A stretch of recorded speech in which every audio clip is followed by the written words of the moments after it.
good to see you here on night 6. This evening I'm going to talk to you about a topic that I'm very interested in, and I think that you will be interested in it too as you hear about it, because yesterday actually I was surprised to hear, but pleasantly surprised. I was surprised and thankful to hear that in the Philippines, dementia is not very common. And that's a good thing, believe me, because in the United States, we have so much dementia in the aging population. And, you know, I'm going to share maybe 1 or 2 slides about this, but they say that in the next 10 years, if we do not have kind of good healthcare options for dementia, the United States healthcare system can become bankrupt just from so many patients with dementia. So, you know, I hope that this does not happen in the Philippines. You know, this is in the future. I hope that, you know, the Philippines stays a nation that does not have high rates of dementia. But even though you don't have high rates of dementia, you know, there is mental illness in every nation in the world. And I will say this, if you feel like, you know, it would be nice if I could have a little bit better memory and, you know, my thinking could be clearer, then I think there are some points that you could still take away from tonight's talk. I've titled this talk, It's All in Your Head, Dementia, The Loss of Self, and the Long Goodbye. Many years ago, some of you are too young in the audience to even remember, perhaps, but some of you will remember. There was an American president named Ronald Reagan, and he was pretty popular at the time he was president. After he served as president, and he was actually, at the time, the oldest president of the United States that had ever become president. But after his presidency, he developed Alzheimer's dementia, and his wife said, I think it was in a book that she wrote, a memoir about his life, that it was the long goodbye. That's how she described it. So I just want to briefly introduce you to Alzheimer's disease, because whether we like it or not, actually Alzheimer's disease is coming to Asia. It's coming like a huge wave. And again, hopefully not the Philippines, but the estimations and statistics are that it's going to be increasing in exponential numbers in Asia over the next 1 and 2 decades. So what is Alzheimer's disease? So this is an irreversible progressive disease, and currently there is no known treatment for Alzheimer's disease. So this is why it's such a terrible disease, and honestly, there has not been much progress over the years in terms of treatments for this disease. It's a very difficult disease.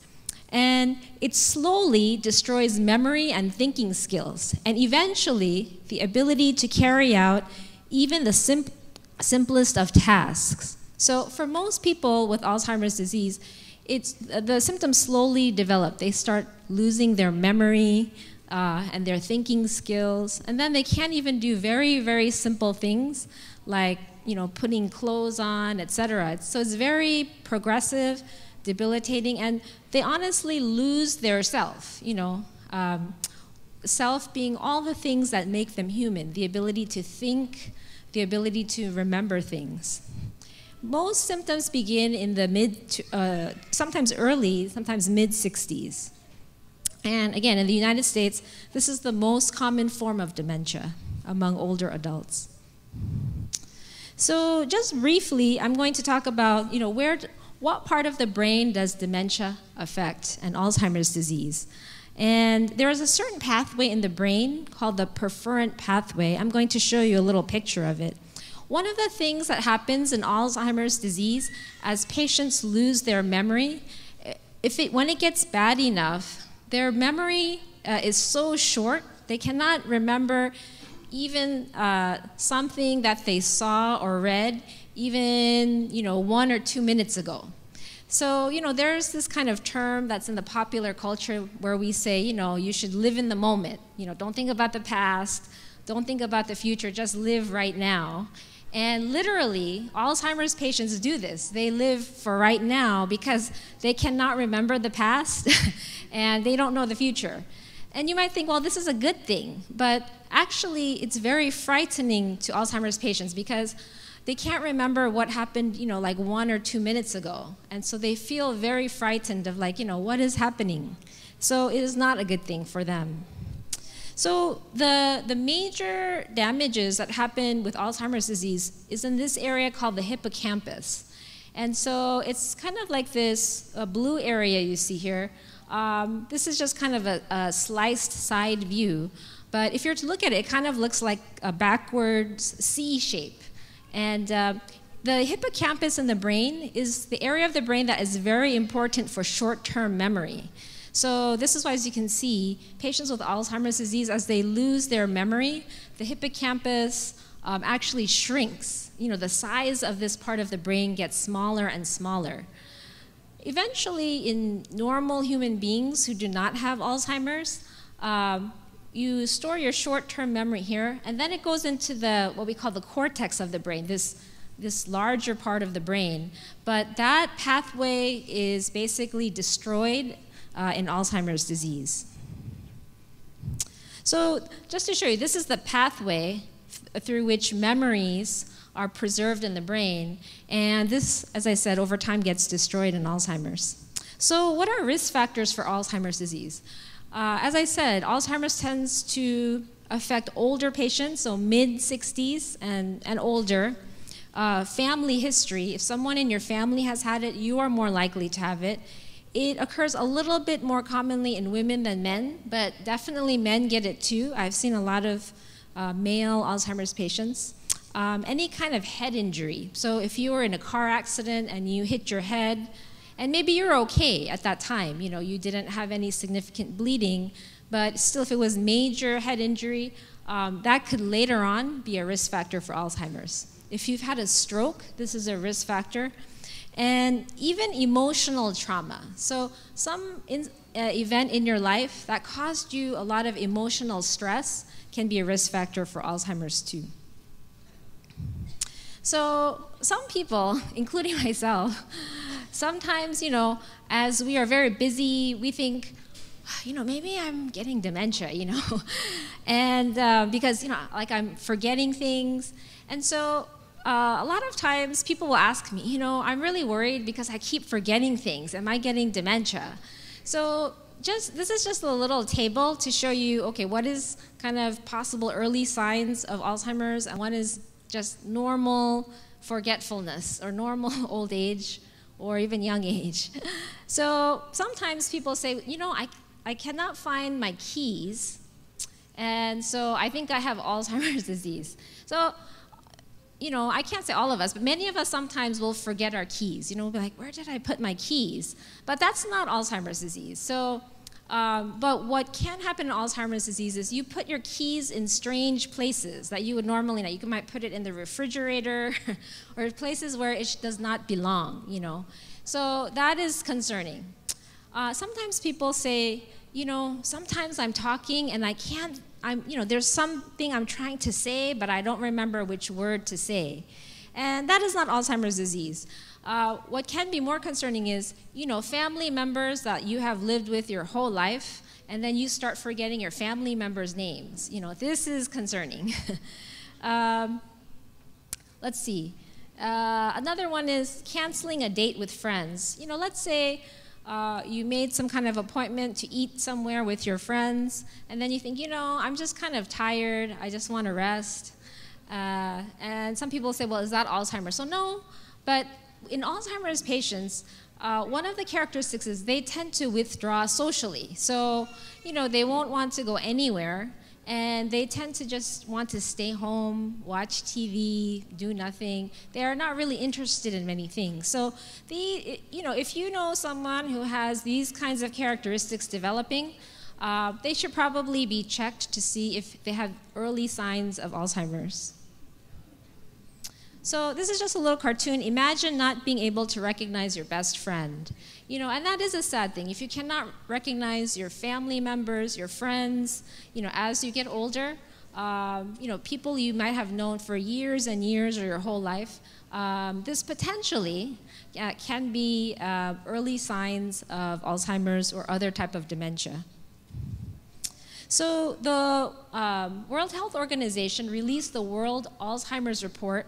The latest one that I could find is 2015. So the impact of dementia is worldwide. It's in all continents, and it's as I mentioned earlier, it's exploding across the world. And actually, Asia is going to be one of the biggest continents where dementia explodes. So worldwide, currently, we have almost 47 million people, as of 2015 statistics, worldwide that have dementia. And they say every 2 decades, every 20 years, this number is going to double. And so, again, worldwide. And they say by 2050, which is not that far away, right? This is about less than 40 years away, maybe 35 or so years away. The number of patients with dementia will be 131.5 million. So if you think about this in some context, this is bigger than the population of the Philippines. So, you're going to have just overwhelming dementia throughout the world. Most of the new cases, what we call incidents is new cases, are going to be in Asia. And by 2030, which is in about 15 or less years, you're going to have huge increases in Southeast Asia. So let me show you a little graph of how it's going to look in the future. So worldwide, we said 131.5 million cases. Again, this is more than the whole population of the Philippines.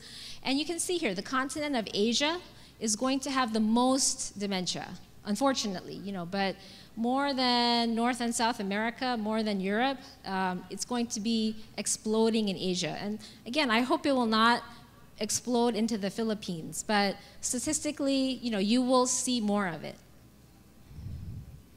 Now, this is a slide related to the US, but just to show you that the cost of care, I mentioned in the beginning, there's a huge cost of care right now in the United States for dementia patients. So compared to the cost of care, the research for Alzheimer's is very low. You can see with cancer, the cost of care and research is kind of even, but Alzheimer's research has been very frustrating. They have not made a lot of progress. There has been efforts because it's such a huge national healthcare problem, but really currently, for example, there are no pharmaceutical medications currently available in the United States or worldwide, to my knowledge, that actually are able to even reverse or cure Alzheimer's disease. They, at the best, can only improve symptoms a little bit. So I just want to give you a little bit of just a brief background about who's Alzheimer's, right? You think this is a person's name. So in 1901, there was a German psychiatrist, and his name was Alois Alzheimer. And he had a patient who, because of her and because of his study of her, actually, he was the one who was the first person to formally characterize Alzheimer's disease. And her name was August Dieter. So this is an older lady, and I know this is hard to see, but he actually, I don't know if it's in a book or in some of his papers, he recorded the conversation he had with her that is very characteristic of Alzheimer's patients. So he asked her things like, "What is your name?" So she knew her name. She knew her name was August. And then she said, "What is your family name?" And she said, "August." So she could not remember her family name. And she said, "What is your husband's name?" And she says here, "I believe August." So she couldn't remember her husband's name. And so as he kept asking her questions, she would say, "Oh, I'm so confused." And he said, "Where are you right now?" "Here and everywhere." And at the very end of this discussion, she says, "I have lost myself." And so she knew that she was confused, but because of Alzheimer's disease, she just couldn't figure out how to think properly. And so this was the first case of Alzheimer's disease that was recorded in the medical literature. So in Alzheimer's disease, you see this shrinkage of the brain. So on the right side, you see a normal, healthy brain. that's of normal size.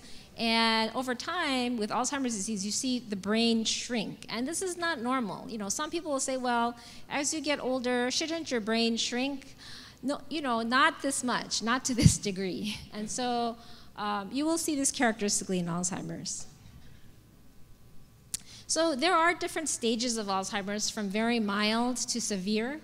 I will not go through them right now, but you know, generally the progression from early all the way to late takes roughly about 10 to 15 years from when you have very mild symptoms to when you have very severe symptoms. For some people, it's faster than that. For some people, it's slower, but about 10 to 15 years. So I mentioned earlier this part of the brain called the hippocampus that helps you preserve your memory, especially short-term memory. So this is the normal size of a hippocampus, and you can see here with Alzheimer's, you have like a shrinking, smaller hippocampus over time. And this is part of the process of losing the short-term memory. Okay, so there are certain types of characteristics when people die, because obviously you cannot do this when people are alive, but they have examined the brains of Alzheimer's patients, and they have some common characteristics. So one of them is something called tangles. So you can see here in this slide, these are kind of these blue little not straight lines that are called tangles, and then you have something called plaques, these little red kind of round areas. So those two things are very characteristic of Alzheimer's disease. So the plaques are formed by something called amyloid. Amyloid, you can just think of it as a very sticky protein in the brain. And it is not supposed to be there in large numbers, and it's not supposed to stay there for a long time. But if you have too much accumulation of amyloid in the brain, that will cause you to have those round plaques that you see. And then the tangles are the second part of the process that we see in the Alzheimer's brain. These are, if you remember from your school science classes, the cells in the brain are called neurons, right? And they have a special kind of shape and a special kind of function, obviously. So this is an illustration of what healthy cells look like in the brain, healthy neurons, and then these are Alzheimer's cells. So you can see one of the differences is they have these plaques that are kind of attached to them or around them, causing your memory to have problems and other cognitive disabilities where it's difficult for you to think, difficult for you to remember, and as we said, eventually even like your normal activities like putting on clothes and things like that become very difficult. Again, this is another one. On the left here, this is a normal brain cell, and these are the plaques and tangles of Alzheimer's disease. So I don't know if this really exists in the United States. I just thought this was very interesting, or maybe they just made up this picture. But this is kind of to illustrate that people with Alzheimer's disease, are very forgetful. So you have here senior center, don't forget, senior center, remember to turn, senior center. So these are just continuous reminders for someone who has dementia. And they would need frequent reminders like this if they had Alzheimer's disease. So you can actually, in a patient who's still alive, you can actually see the amyloid, that sticky protein I mentioned, on x-rays of the brain, on special imaging. This is what we call a PET scan, and you can see the amyloid in Alzheimer's, and this is a normal brain, which does not have large amounts of amyloid. So this slide I'm showing you because one of the things that scientists now know is that although the symptoms of Alzheimer's disease start coming out usually in an age of the mid-60s, the actual amyloid, the sticky protein, and some of these changes start decades earlier. They actually tend to start in your 40s. So, so for those of you young people, in your 20s and 30s, 40 is coming, and you don't want to have this. So, but it does start early. It starts decades before you actually see symptoms.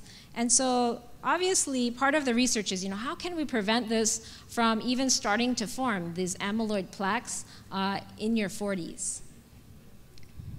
So, one of the problems with Alzheimer's research was that obviously, you can't work on a live human being and their brain, right? Because that is not allowed in scientific research. And so scientists did not have a good model for even animal brains. A lot of mice are used in scientific research, but actually mice don't get Alzheimer's disease. So they couldn't use mice, and they're like, well, what can we do?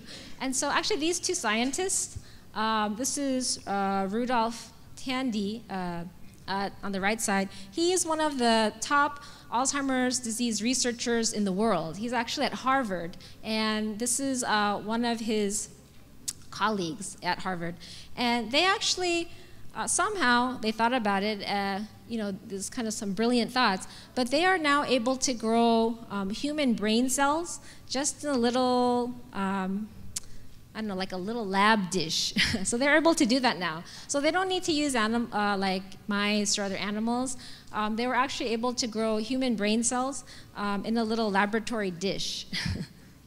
And so that is actually a big breakthrough. When they grew these brain cells in these laboratory dishes, they were able to actually grow the same things, the amyloid plaque, the sticky protein, and then those little tangles. So it was growable even in a little laboratory dish. And so that is actually a big breakthrough because before they could not have access to live human brain cell.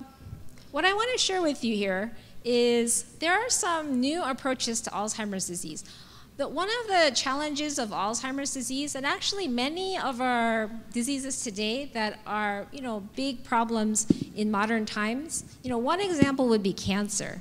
One of the big problems is Alzheimer's disease is, how can I say, the sum of the disease is caused by multiple factors. It's not just one thing. There are many contributing factors to Alzheimer's disease. Someone described it as, if you have a roof in your house and it has like 39 holes, right? And you only fix one hole.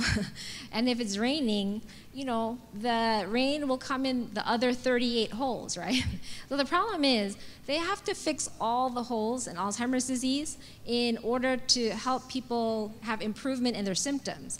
But up until now, scientists were really only focusing on like one thing, one thing here, one thing there, and they were not having success. But one of the breakthroughs was, you saw in the picture earlier, this Dr. Rudolf Tandy from Harvard. One of the things he said is, we have to approach it from many different angles, like all at one time. And so this is kind of the new approach to trying to hopefully be able to treat Alzheimer's disease. Now, one of the things that they have done is they have tried to identify the genes that cause Alzheimer's disease, and they have been successful in actually identifying those. And if you do know anyone who has potential symptoms of Alzheimer's, there is extensive testing that you have you do. This is all blood tests.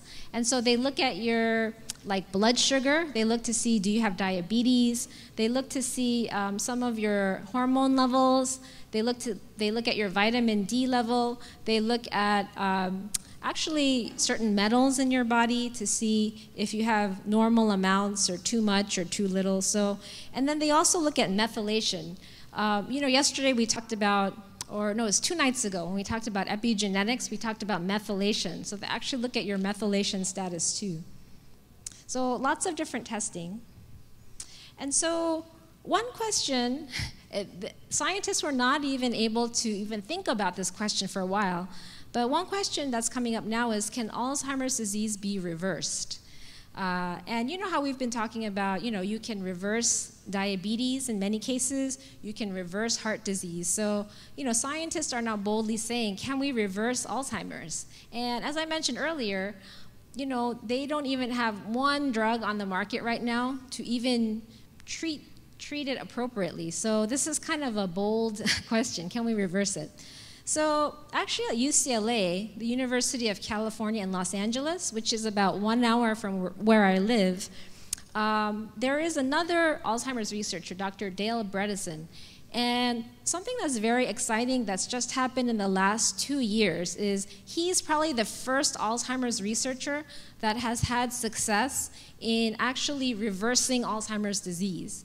And this is a huge thing in dementia research because nobody has been able to do this before. And research has been going on for many years. So I'm going to illustrate first, a lady that he saw at UCLA and her symptoms, and then I'm going to tell you about her improvement, and then I'm going to tell you what did he do to have her improve.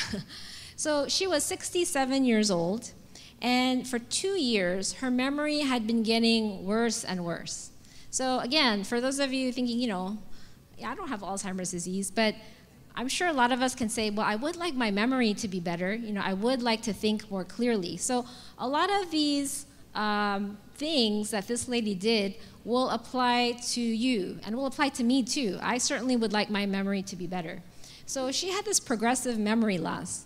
And this actually was a very highly functioning lady prior to 2 years when she started losing her memory. She was still working actively, full-time job, and her job required her to prepare these very analytical reports, with lots of data.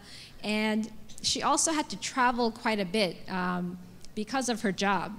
So what she found over the 2 years was that she was no longer able to concentrate and analyze the data and make these reports. She, with this Alzheimer's disease she was developing, she just couldn't remember.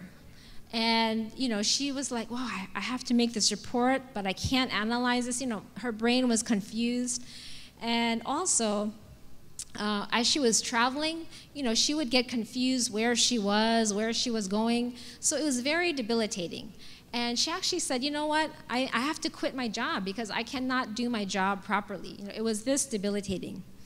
When she would read, she would start reading a page in the book, and then by the bottom of the page, she didn't remember what she read, So she'd have to go back to the top and start reading again.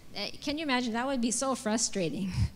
And she was no longer able to remember like numbers, even like just four numbers in a row she could not remember. She couldn't remember telephone numbers, and she had trouble driving. The reason she couldn't drive well is she even forgot familiar places and how to go to places that she had gone to for years. She just forgot, so she stopped driving.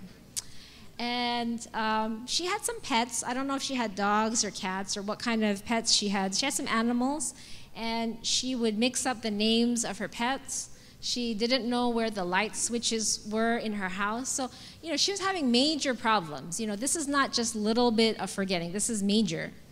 And at one point, it says that she thought about committing suicide because she thought, I'm going to get worse and worse, and I'm not going to be able to take care of myself. What kind of life is this? And she thought, I should just commit suicide. But thankfully, she called one of her friends and told her friend, look, this is my life, and I think I should just commit suicide. And her friend said, no, I'm going to take you to this Dr. Dale Bredesen, and he can check you out and help you. So after 3 months of this certain treatment program, all of her symptoms were better. They had all improved. So she was able to prepare the reports again. She was able to travel. She could remember information. She remembered phone numbers. And she was still working. I think they published this like 2 years ago. So at age 70, she was still working her full-time job and driving and everything.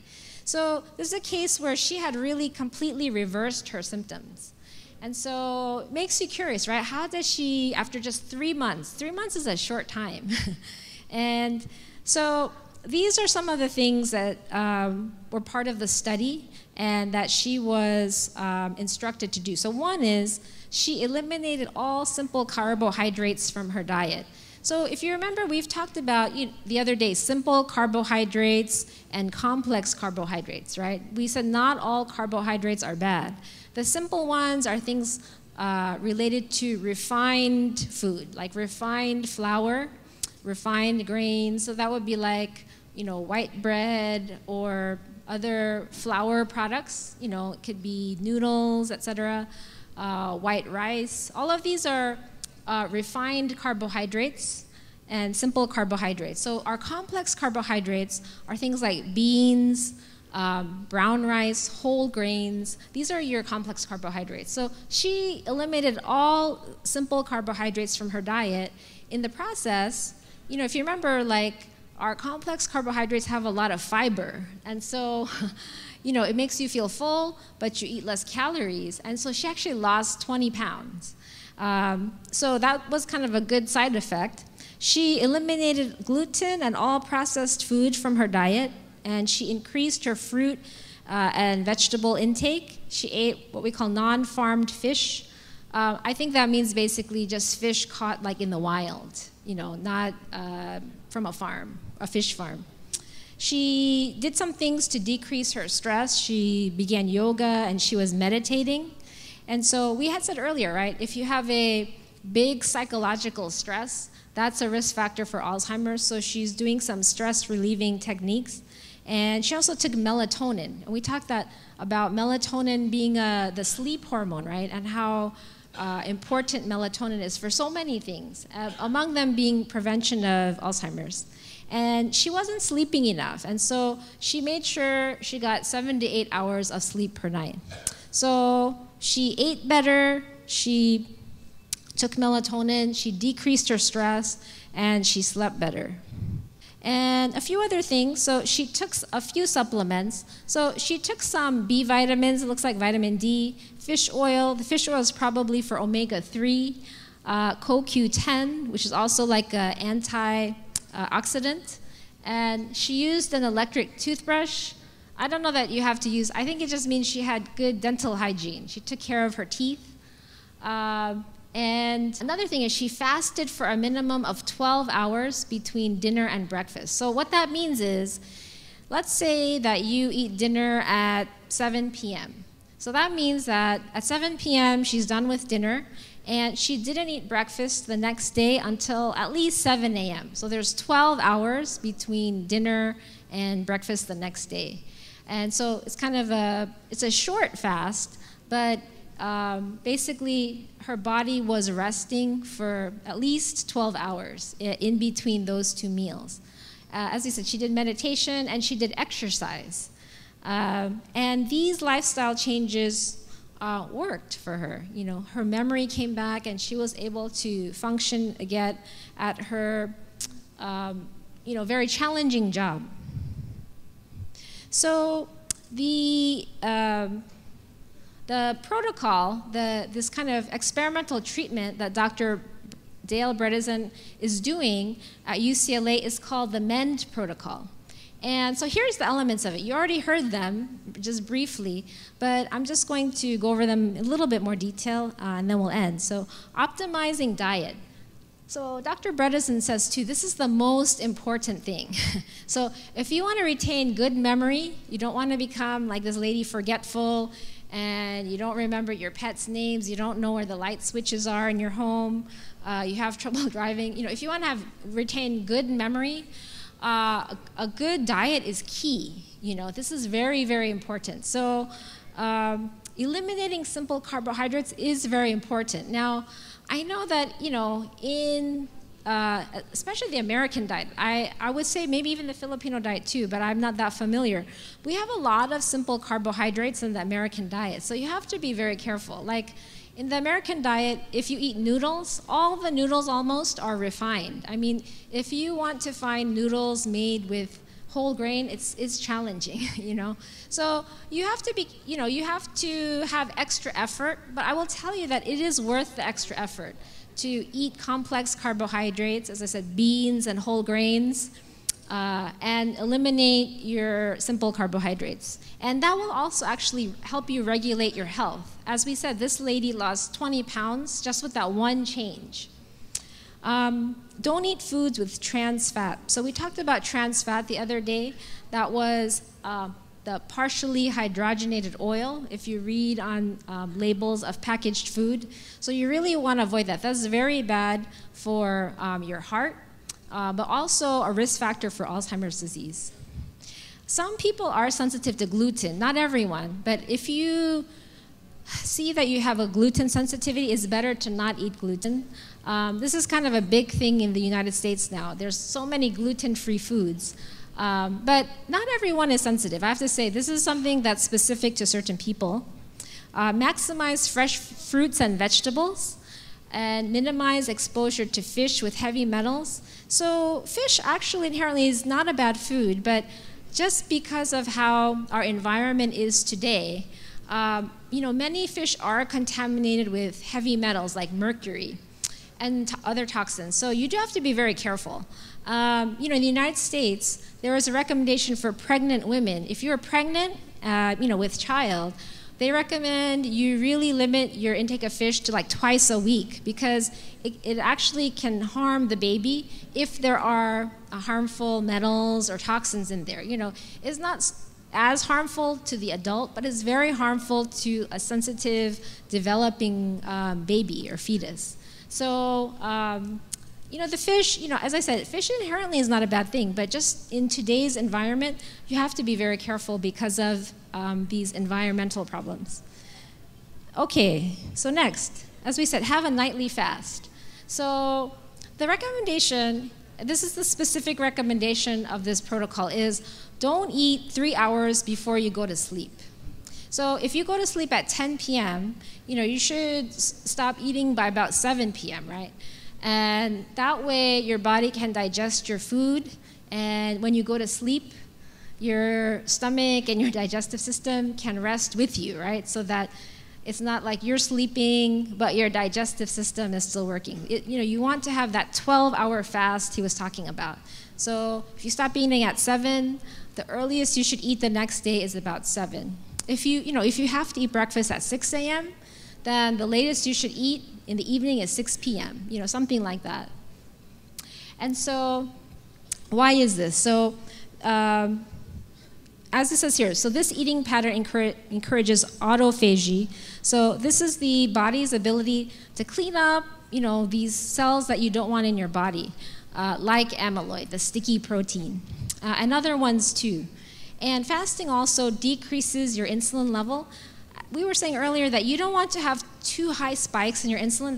That's an inflammatory kind of environment. So you want to keep your insulin levels low, and you also want to give your body time to clean up all these things like amyloid and other type of toxins.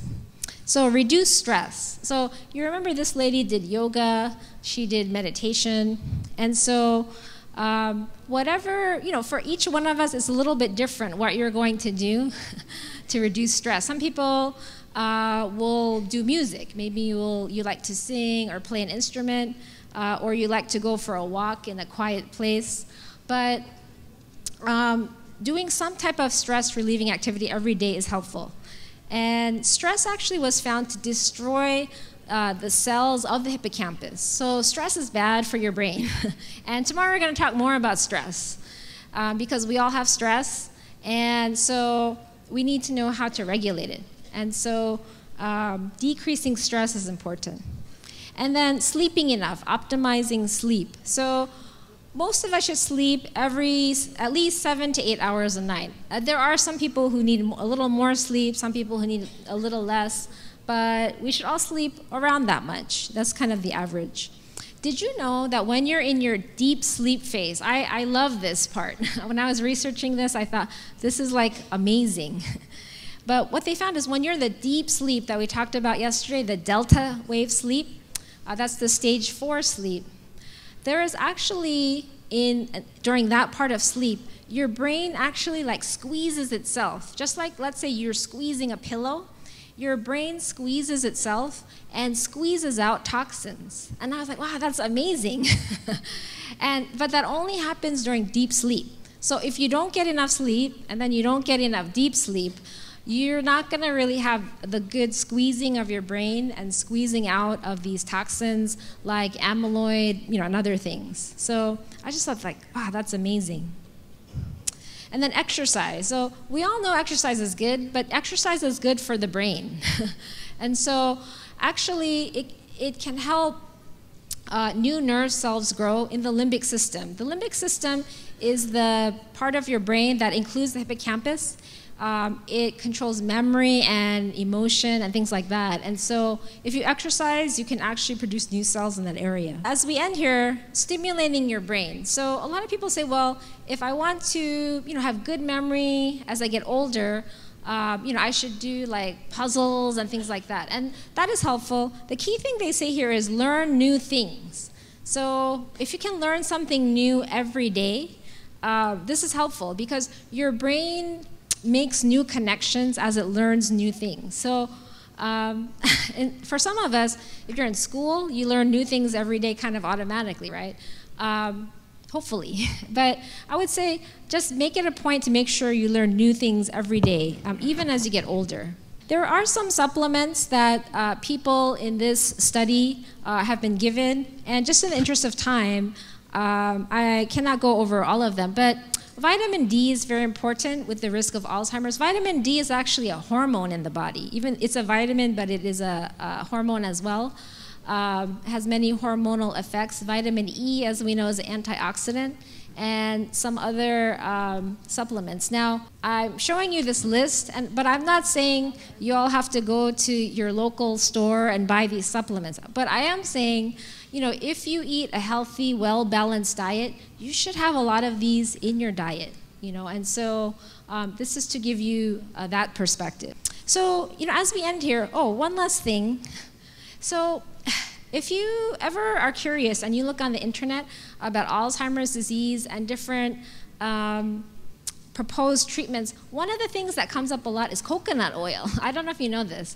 Coconut oil is found it's been quite popular now for multiple benefits. I know you have an abundance of coconut here in the Philippines, which is a huge blessing. We get imported coconuts in the U.S., but it's just not the same.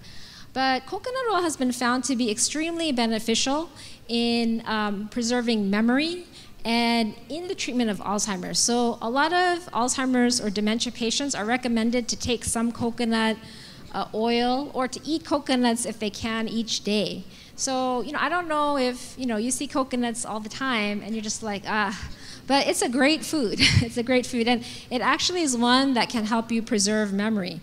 Part of the reasoning behind that is coconuts have a type of oil that's called medium chain triglycerides type of oil. So these particular types of oil, or fats I should say, in coconut oil are one of the types of energy that your brain can use. And so the thought is it's a good source of energy for the brain that's available if you take coconuts or coconut oil. So it also is part of this protocol that they're using at UCLA. So in closing, I just want to say that I do hope Alzheimer's disease does not become a growing problem in the Philippines. It's a huge problem in the United States. And as the population of the United States gets older, there's just more and more people with dementia. But for those of you right now thinking, I don't have that, but you're thinking, I would like to have good memory, and I would like to be healthy and active, for as long as I live. Some of these lifestyle changes, and you can see, a lot of these diseases have kind of common treatment. God has made it such that, we don't have to remember, I have to do this for this disease, I have to do this for this disease.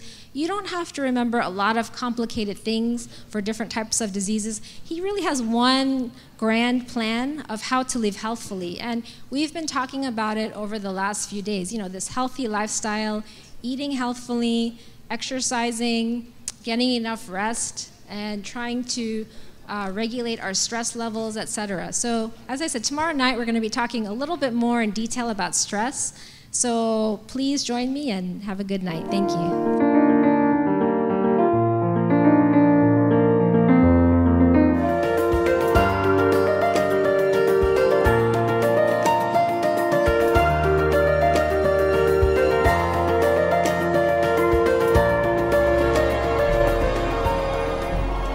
Coming Broadcasting Network.